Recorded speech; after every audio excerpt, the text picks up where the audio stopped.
ચિરંજીવી અને મારા પરમ મિત્ર દીપભાઈના શુભ લગ્ન પ્રસંગે આપણે સૌ ભેગા થયા છીએ.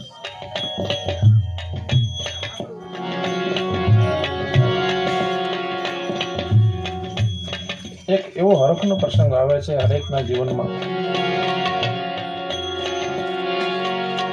ગુરુ મહારાજની પૂર્ણ કૃપા, મા ભગવતીની વડીલોના આશીર્વાદથી સૌ પરિવાર વચ્ચે, સૌ મિત્ર વર્તુળ વચ્ચે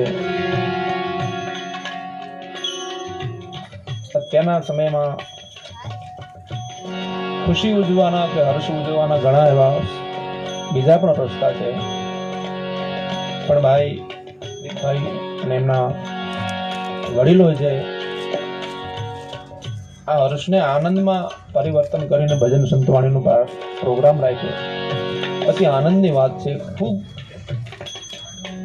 હર્ષની લાગણી અનુભવે છે. કેમ કે અત્યારે શું શું થઈ રહ્યું છે આપણે જોઈ રહ્યા છીએ, પણ છતાં